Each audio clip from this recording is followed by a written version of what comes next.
ஜாதியின் பேரை சொல்லி ஒரு கொலை அப்படி நடக்குது அப்படின்னா அது ஒரு மனித குலத்திற்கு மிகப்பெரிய கேடு விகக்கூடிய ஒரு செயல். எனக்கு தெரிஞ்சு இது ஒன்று தான் நம்ம பேசுகிறோம், ஆனால் இன்னும் நிறைய பேசாமல் நடந்திருக்கலாம்.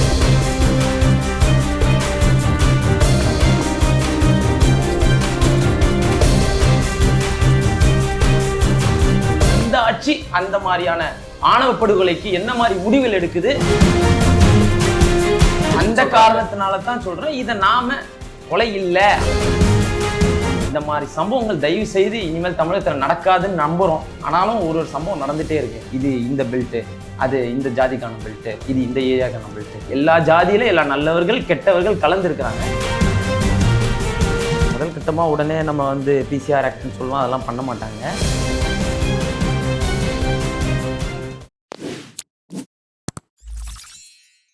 ஹாய் ஹலோ ஒயிட் ஹார்ஸ் நேயர்களுக்கு வணக்கம். நான் உங்க விஜே பிரவீன். என்னதான் நடந்துட்டு இருக்குது மயிலாடுதுறையில? இப்பதான் கவின் கொலை வழக்குடைய விஷயங்கள்லாம் ஓய்வதற்குள்ள இன்னொரு ஆணவ படுகொலை. ஜாதிகள் இல்லையடி பாப்பான்னு பாடிட்டு போன பாரதியாரை பின்தொடராம இன்னும் ஜாதி வெறியோட பல உயிர்களை பலி கொடுத்துட்டு இருக்கக்கூடிய இந்த மக்களுக்கு மத்தியில என்னதான் அந்த இடத்துல நடந்திருக்கு? இளம் காதல் ஜோடிகள் பார்த்திபனுக்கு என்ன நடந்தது? இது ஆணவ படுகொலை தானா அப்படின்னு சொல்லிட்டு இன்னைக்கு கேட்டு தெரிஞ்சுக்கிறதுக்காக இன்னைக்கு நம்ம கூட யார் இருக்காங்க பாத்தீங்கன்னா, சமூக பேச்சாளர் பாபு அவர்கள் நம்ம கூட இருக்காங்க. வாங்க. வணக்கம் சார், எப்படி இருக்கீங்க? வணக்கம். நல்லா இருக்கு சார், நல்லா இருக்கு. ஆணவ படுகொலை கேட்கும் பொழுதே ரொம்ப ஒரு வருத்தமா இருக்கு. அந்த ரெண்டு பேருடைய உடலை பார்க்கும் பொழுதுமே கண்கள்ல நீர் வராத ஆட்களே இல்லை. தொடர்ந்து இந்த சம்பவம் நடந்துகிட்டே இருக்கு. இப்பதான் கயத்தாறுல அபிசெல்வி அவர்கள் தன் தந்தையாலேயே வெட்டி கொல்லப்பட்டார். அது முடியறதுக்குள்ளேயே கவின் கொலை வழக்கு, அதுக்கு நியாயம் கிடைச்சதா நீதி கிடைச்சதான்னு பார்க்கறதுக்குள்ள இன்னைக்கு இந்த சம்பவம் நடந்தேறி இருக்கு மயிலாடுதுறையில. இதை ஃபர்ஸ்ட் நீங்க எப்படி பாக்குறீங்க? ஜாதியின் பேரை சொல்லி ஒரு கொலை அப்படி நடக்குது அப்படின்னா அது ஒரு மனித குலத்திற்கு மிகப்பெரிய கேடு விகக்கூடிய ஒரு செயல் தான். ஏன்னா ஒரு உயிர் அப்படின்றது ஒரு ஜாதியால போனோம் அப்படின்னா இந்த மனிதன் நாமளே ஒரு வெக்கப்படக்கூடிய கேவலப்படக்கூடிய ஒரு விஷயமான ஒரு செயல் தான். இதுக்கு காரணம் நம்ம முக்கியமா சொல்லக்கூடியது ஒரு படிப்பு தேவை அப்படின்றது. அதுக்கு தான் அடுத்தடுத்து நம்ம படிப்பு வளர்க்குறோம், அதே மாதிரி நம்மளுடைய கட்டமைப்புகளை வளர்க்குறோம் அப்படின்னா அந்த மாதிரி எண்ணங்கள் நம்ம வெளிவரத்துக்கு முயற்சி செய்யறோம். சிம்பிளா சொன்னா முயற்சி தான் செய்யறோம். ஆனா இன்னைக்கு ஒரு இந்த 2 பேர், அந்த வயசு கூட சிறிய வயசு இருக்கக்கூடிய இந்த இடத்துல 2 பேர் கொலை செய்தது அது கொலையா அப்படின்ற பார்த்துக்கூடிய இந்த சூழ்நிலை நம்ம பார்த்துட்டு இருக்கோம். ஜாதியில ஆனனால ரொம்ப ரொம்ப கேவலமா இருக்கு, அசிங்கமா இருக்கு சார். இதுக்கு கண்டிப்பா தமிழக அரசாங்கம் சார்ந்து அந்த 2 பேருக்குமான நியாயத்தை, அதே மாதிரி இது யாராவது செய்யறாங்க அப்படின்னு சொன்னா அடுத்த வாட்டி செய்யாதவாறு நம்ம மிகப்பெரிய ஒரு கடுமையான ஒரு விஷயங்களோ தண்டனைகளோ நம்ம வாங்கி கொடுத்தே ஆகணும் அப்படின்றத நாம கண்டிப்பா நம்ம அதை முன்னெடுத்து சொல்றோம். அதுல மாற்றம்லாம் கிடையாது. ஏன்னா கவின் வழக்கு நீங்க சொன்ன மாதிரி இதுக்கு முன்னாடி நடந்தது, அதுவுமே ஒரு கொடுமையா இன்னைக்கு பேசக்கூடியதா இருக்கு. எனக்கு தெரிஞ்சு இது ஒன்று தான் நம்ம பேசுறோம், ஆனா இன்னும் நிறைய பேசாம நடந்திருக்கலாம். உண்மை. இந்த விஷயத்தை மென்ஷன் பண்ணும்போது இன்னொரு விஷயத்தை மென்ஷன் பண்ண வேண்டிய நேரத்துல இருக்கும். உண்மையாவே ஒரு சில விஷயங்கள் மட்டும்தான் பேசு பொருளா ஆகுது, பேசக்கூடிய விஷயங்களா வருது. இது மாதிரி பல விஷயங்களும் தலித் சமூக பாதிக்கப்படுற விஷயங்கள் எந்த ஒரு இடத்துலயும் பேசப்படல. இன்னும் இந்த மாதிரி ஊர்லாம் இருக்கா அப்படின்றது படத்துல பார்க்க காலங்கள் போய் நிஜ வாழ்க்கையில இது இன்னும் ஃபாலோ பண்றாங்களான்னு கேட்கும்போது ரொம்ப ஒரு உருக்கமா இருக்குது. ஆளுங்கட்சியா இருந்த திமுக எப்பொழுதுமே இந்த மாதிரி தலித் சமூக மக்களுக்காக குரல் கொடுத்து இருக்கும்.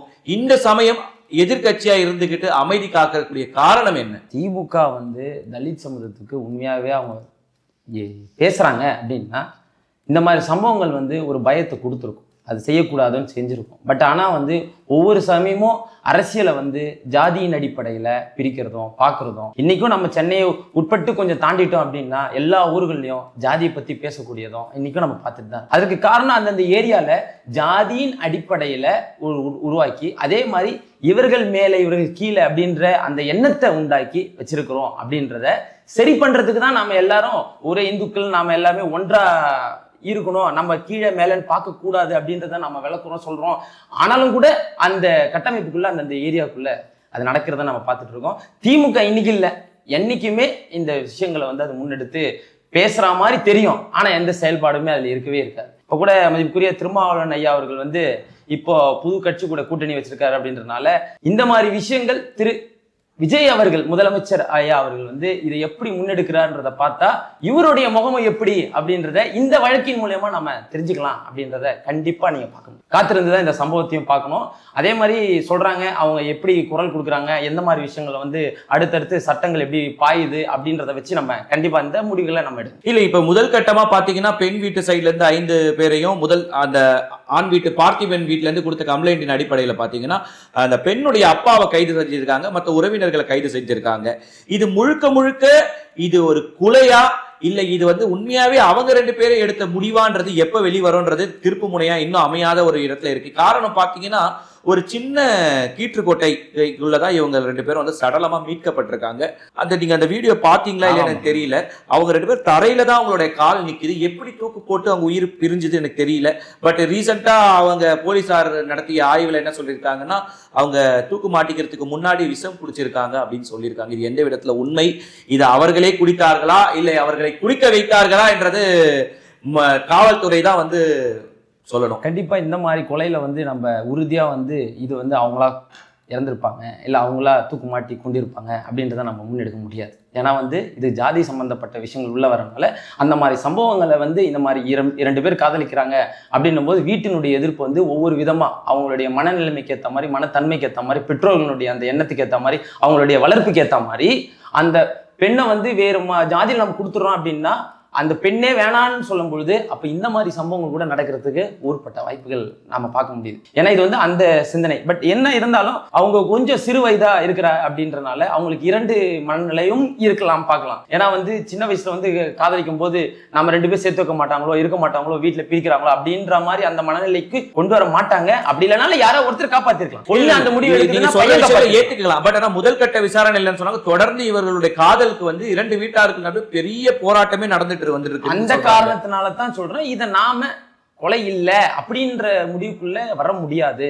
அதை எப்படி உண்மைத்தன்மையை இந்த அரசாங்கம் செய்யுதுன்றதுல ரொம்ப தெளிவா கவனிக்கணும்.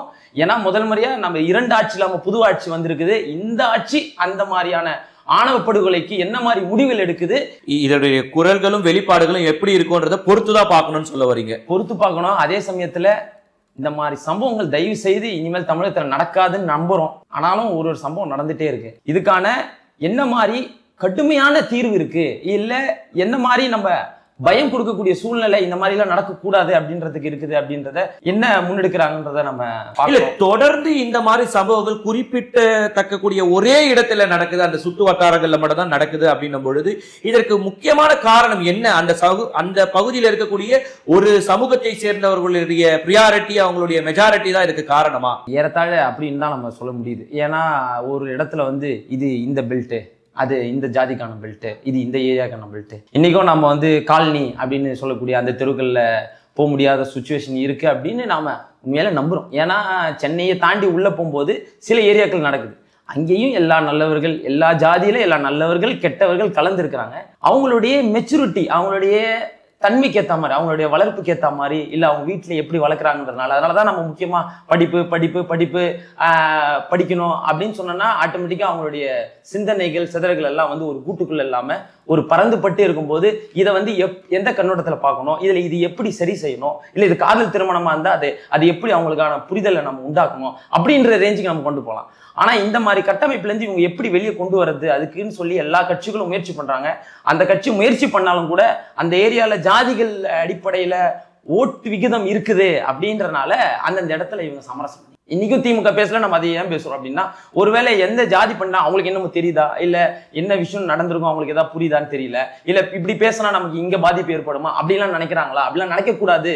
இதெல்லாம் நினைக்காம உயிருக்கு பேரடி முக்கியத்துவம் கொடுக்கணும் அப்படின்ற அந்த எண்ணத்துல வரணும்னு நம்ம ஆசைப்படுறோம். முதல் கட்டமா என்ன மாதிரி நடவடிக்கைகள்லாம் இப்போ வந்து இந்த சம்பவத்துல வந்து பார்த்திபன் சம்பவத்துல வந்து அந்த நடவடிக்கைகள் எடுக்கப்பட்டிருக்கு சார்? இப்போ நம்ம சட்டம் வந்து முடிஞ்ச அளவுக்கு அவங்க முயற்சி பண்ணுறாங்க. இந்த என்னென்னன்றது அவங்க குடும்பத்தில் வந்து இருக்கிறவங்கள வந்து இது பண்ணியிருக்கிறாங்க, அரெஸ்ட் பண்ணியிருக்கிறாங்க.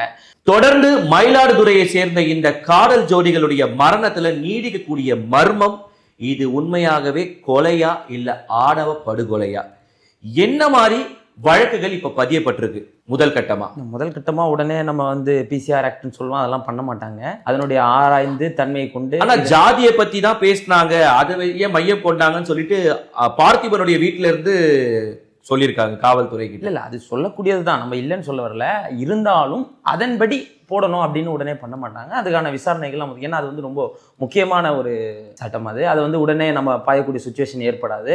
அது உண்மைத்தன்மை ஆராய்ஞ்சு அது கண்டிப்பாக அதுக்கான வேலைகளை பண்ணுறாங்களா இல்லையா அப்படின்றத நம்ம பார்க்கணும். உடனே அதை போட்டுற முடியாது. இப்போதைக்கு கொலை வழக்குகளை மூலிமா இப்போதைக்கு கைது பண்ணியிருக்கிறத பார்த்துருக்குறோம். அதே மாதிரி இவங்க வீட்டில் அவங்க வீட்டில் போய் அடிச்சிருக்காங்க. அதே மாதிரி பெண் வீட்டில் வந்து ஆண் வீட்டில் போயிட்டு அவங்க வீட்டெல்லாம் அடித்து உடைச்சிருக்கிறாங்க. அதுக்கு ஒரு 5 பேரை இப்போ கைது பண்ணியிருக்காங்க. 2 பக்கமும் கைது நடவடிக்கைகள் எடுக்கப்பட்டிருக்கு.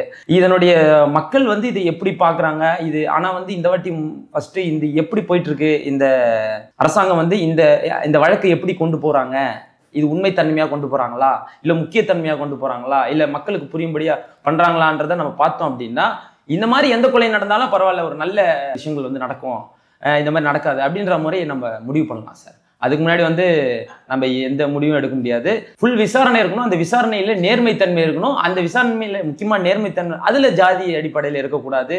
அதில் எந்த அடிப்படையிலும் இல்லாமல் உண்மைத்தன்மை வெளியே வந்தாலே நமக்கு போதும். இல்லை, இதுல இருந்து மக்கள் புரிந்து கொள்ள வேண்டியது வந்து என்னவென்றால், இந்த உலகமே வந்து டெக்னாலஜி மயமா மாறிடுச்சு. இன்னைக்கு ஏஐ டெவலப்மெண்ட்ஸ் வந்து எது வந்தாலுமே இந்த ஜாதி ஒழிப்புன்றது மட்டுமே முழுக்க முழுக்க மாறாம இன்னும் இருக்கு. இது தொன்று தொட்டு இன்னுமே அந்த ஜாதி அடிப்படையில ஜாதியை வச்சு பேசக்கூடிய ஆட்கள் இருந்துகிட்டே தான் இருக்காங்க. இதுக்கெல்லாம் என்னதான் ஒரு மாற்றம் வரணும் நீங்க நினைக்கிறீங்க? மதங்கள் இருக்கு. அந்த மதங்களுக்குள்ள வந்து இந்து மதங்கள்ல அவங்களுக்குள்ள நாம ஏற்றத்தாழ்வு இல்லை அப்படின்றத நமக்குள்ள பேசணும். அந்த தன்மை எல்லாருக்கும் இருக்கணும். உண்மையாக சொல்லணும்னா அந்த ஏற்றத்தாழ்வு வந்து நம்மளா அமைச்சிக்கிறதானே தவிர, இந்துக்கள்ல அது இருக்குது அப்படின்றத யாரா ஒருத்தர் சொன்னா அதை நம்ம கேட்டுக்கூடாது. இந்துக்கள் அனைவரும் ஒன்று, இஸ்லாமியர்கள் அனைவரும் ஒன்று, கிறிஸ்துவர்கள் அனைவரும் ஒன்று, அந்த மாதிரியான மனநிலை இருக்கும்பொழுது அந்த ஏற்றத்தாழ்வுகள் நீ நானா அப்படின்லாம் வரப்போறது இல்லை. அதே மாதிரி எல்லா மதங்களும் அந்த பிரச்சனைகள் இருக்குது, எல்லா மதத்துலையும் இருக்குது. அது ஒரு வடிவில் இருக்குது. இங்கே வந்து ஏற்ற இப்படி இருக்குது, அந்த மதத்தில் ஒன்று இருக்குது.